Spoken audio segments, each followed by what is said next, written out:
Welcome back in my YouTube channel.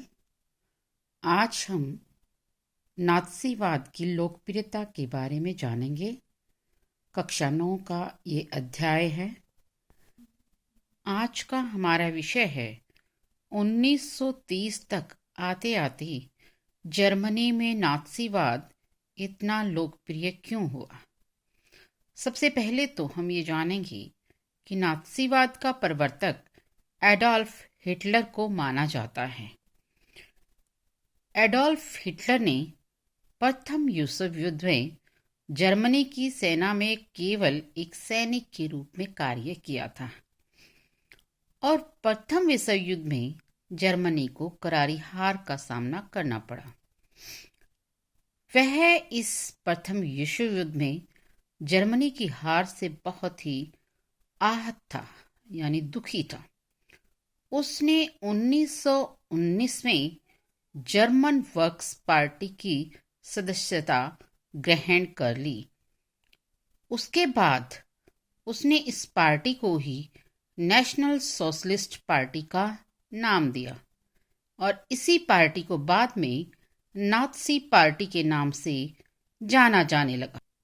1930 यानी 1919 के लेकर इस 11 सालों में जर्मनी में नात्सीवाद बहुत ही लोकप्रिय हो गया, जिसके प्रमुख कारण निम्नलिखित हैं।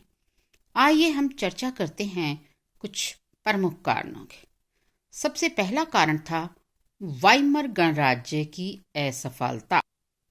प्रथम विश्व युद्ध के बाद जर्मनी में वाइमर गणराज्य की स्थापना की गई, परंतु 1919 के बाद वाइमर गणराज्य के कारण जर्मनी को जो नई दिशा देने का कार्य शुरू करना चाह रहे थे वो पूरी तरह असफल रहा, बल्कि इस गणराज्य की स्थापना से देश को पतन की गर्त में धकेल दिया, यानी देश विकास की बजाय पतन की तरफ अग्रसर रहा।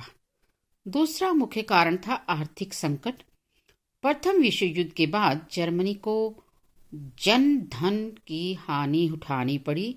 वहां के उद्योग धंधे ये कह लीजिए पूर्णतः बंद हो गए, वहां के लोग बेरोजगार हो गए। इस आर्थिक संकट में जर्मनी के लोगों को नात्सीवाद एक सही रास्ता नजर आया। तीसरा प्रमुख कारण नात्सीवाद के लोकप्रिय होने का कारण था वर्साय की अन्यायपूर्ण संधि। वर्साय की अन्यायपूर्ण संधि के बारे में हम पहले चर्चा कर चुके हैं, फिर भी आपको बता चलें कि प्रथम विश्व युद्ध के बाद जर्मनी के साथ मित्र राष्ट्रों की एक संधि हुई थी, जिसमें जर्मनी के ऊपर बहुत भारी अपमानजनक नियम लागू किए गए और इस संधि द्वारा जर्मनी में जो उसके उपनिवेश थे, उसके प्रमुख प्रदेश थे, वो उन राज्यों द्वारा छीन लिए गए, या ये कह लीजिए जर्मनी को कमजोर बना दिया गया। जर्मनी अपने इसी खोए सम्मान को दोबारा स्थापित करना चाहता था और एडोल्फ हिटलर ने अपनी विचारधारा को इसके साथ जोड़ते हुए इस आंदोलन को बढ़ावा दिया। साम्यवाद का प्रचार हमारा चौथा मुख्य बिंदु है। साम्यवाद का प्रचार। प्रथम विश्व युद्ध के बाद जर्मनी में भी साम्यवाद तेजी से फैलने लगा, यानी प्रत्येक वस्तु पर समाज का समान अधिकार। साम्यवाद पुरानी जर्मन प्रथाओं का सम्मान नहीं करता था। इससे लोगों को शक हो गया कि कहीं साम्यवाद जर्मनी को रूस का सेवक ना बनाकर रखते, क्योंकि साम्यवाद की विचारधारा रशिया से आई थी। हिटलर ने आम जनता को साम्यवाद का मुकाबला करने के लिए तैयार किया। किसी ने कहा जनता हिटलर को अपना रक्षक मानने लगी, यानी जर्मनी को अगर कोई बचा सकता है तो वह केवल उन्हें हिटलर में ही वे संभावनाएं नजर आए। पार्टी संघर्ष। प्रथम विश्व युद्ध में जर्मनी में अनेक राजनीतिक दल उभरे, जिन्होंने जनता के सामने अनेक वादे किए और अपने आप को जर्मनी का हितकारी सामने लाने की कोशिश की। इसमें कुछ साम्यवादी थे, समाजवादी, प्रजातंत्रवादी और राष्ट्रवादी प्रमुख थे। इसीलिए जर्मनी में दलीय संघर्ष जोरों पर था। यानी विभिन्न राजनीतिक पार्टियां अपने हितों को ध्यान में रखते हुए जर्मनी पर शासन स्थापित करना चाहती थी।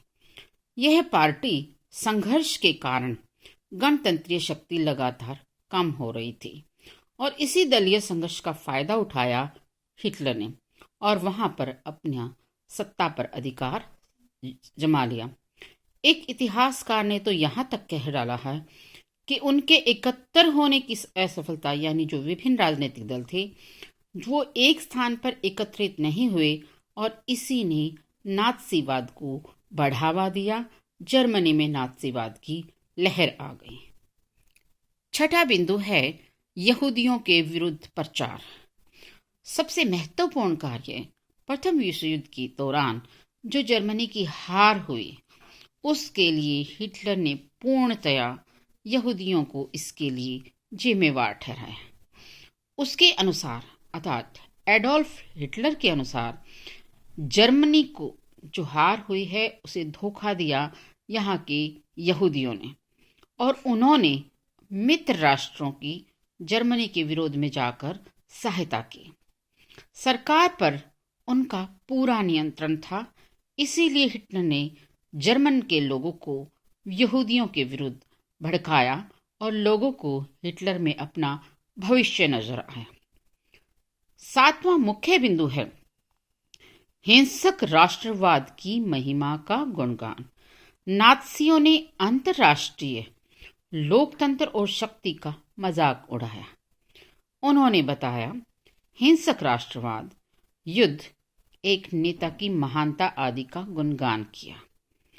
उन्होंने यहूदियों को जर्मनी के हार का कारण मानते हुए उनके ये विचार राष्ट्रवादियों को प्रिय लगे, क्योंकि अपने राष्ट्र के प्रति झुकाव स्वाभाविक सा एक विचारधारा है और जर्मन के जो वहाँ के स्थानीय लोग थे उन लोगों को ये बात चुभ गई कि यहाँ पर अगर हमारे अंदर अपने देश के प्रति भावना ना आई तो यहूदी हमारा दोबारा से फायदा उठाएंगे और उन्होंने अपने आप को हिटलर के प्रति पूरी तरह से समर्थित कर दिया और इस तरह से वहाँ पर नात्सी दल का प्रभाव बढ़ता गया।